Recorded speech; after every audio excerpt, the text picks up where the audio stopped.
politique, avait formulé au sujet de ce règlement financier des conditions qui tendaient à lui attribuer en propre à elle un budget dont le montant a pu s'élever jusqu'à 20 milliards de nouveaux francs. Les États ayant à verser entre ses mains prélèvements et les recettes douanières qui auraient fait d'elle littéralement une grande puissance financière indépendante, pourrait se voir forcer la main dans toute matière économique et par conséquent sociale et même politique. Et que même ce qui aurait paru acquis au point de vue agricole pourrait être malgré elle remis en cause à tout instant.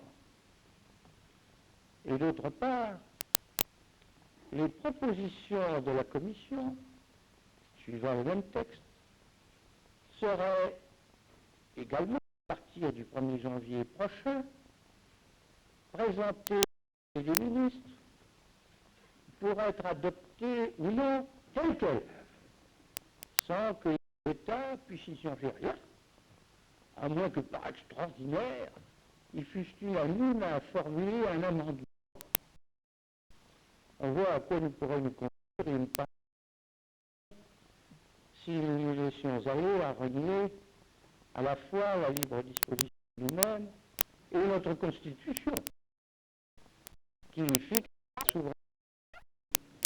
Mais que tous les égards, de l'Europe, du sud-est asiatique, des pays de l'Est, de l'OTAN, et je m'avais tâché de vous répondre d'une manière générale et totale.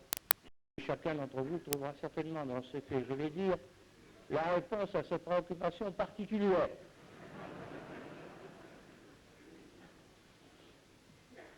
Nous sommes en un siècle qui arrive aux 2/3 de sa durée, pas plus. C'est déjà pas mal, monsieur qui avait parlé tout à l'heure de la gérontocratie. Il est arrivé donc aux 2/3 de sa durée, et depuis qu'il est né, le monde a déjà subi de très grands changements, et même des changements sans précédent au point de vue du rythme et de l'étendue. Et tout indique que le mouvement va se poursuivre, parce qu'on voit bien qu'il y a tout un ensemble de faits d'une immense portée, disons, qui est à l'œuvre actuellement pour repétrir l'univers. Dans cet ensemble, il me semble qu'on peut résumer les choses en disant ceci: dans cet ensemble, il y a l'avènement à la souveraineté d'un grand nombre d'États restaurés depuis la guerre. Il y a la puissance prépondérante acquise par deux pays, l'Amérique et la Russie, et qui les porte à rivaliser entre elles et à placer sous leur hégémonie respective les peuples qui sont à leur portée. Il y a la profonde gestation qui se produit dans les Chine et qui la destine à un rôle mondial de premier plan. Il y a l'existence et l'accroissement des armements nucléaires qui sont capables de détruire de grandes nations tout à coup et de fond en comble. Par la des peuples libres, la communauté européenne, les institutions monétaires internationales et l'Organisation des Nations Unies.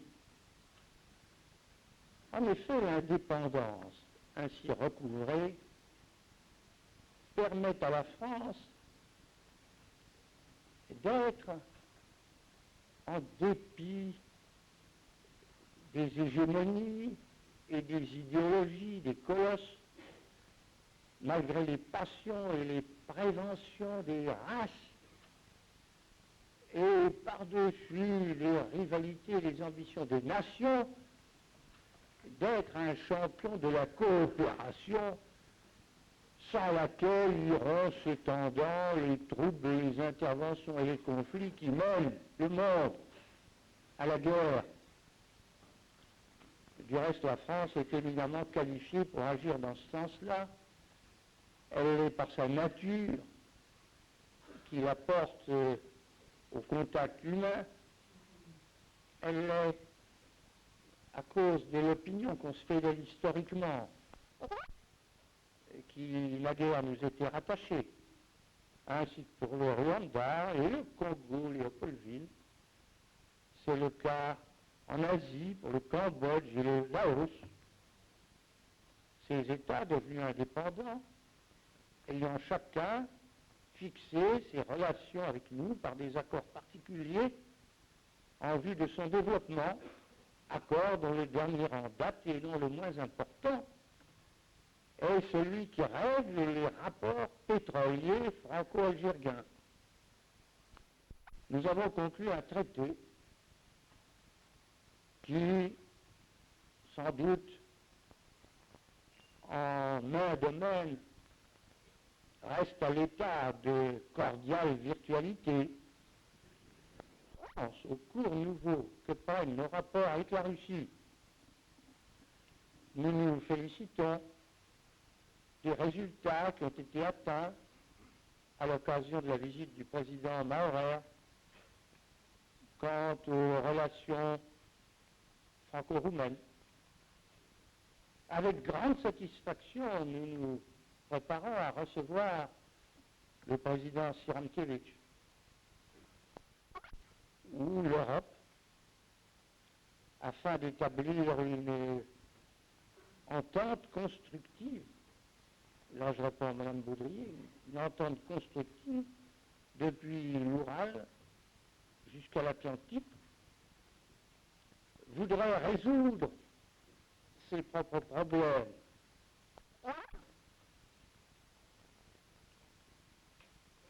C'est dans des conditions très différentes, mais c'est dans une inspiration analogue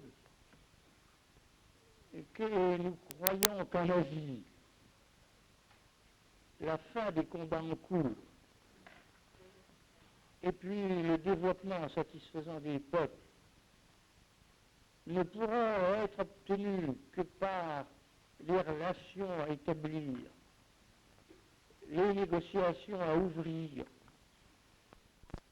Historique que nous traversons la condition indispensable pour que le monde entier puisse établir la compréhension et la coopération entre toutes ces races, tous ces régimes et tous ces peuples, faute de quoi il y aura tôt ou tard à sa propre destruction. Or, il tient à ce que les problèmes qui sont au monde à présent sont d'une très vaste dimension. Et puis ça tient aussi. Et j'ai répondu que vous le saurez certainement avant 2010. Mais on avait parlé du septennat par rapport au régime et je m'en ai terminé par là. Taper à la barre devrait se contenter d'inaugurer les chrysanthèmes. Par exemple, lorsque... Oui, je vous remercie et j'ai l'air de vous saluer.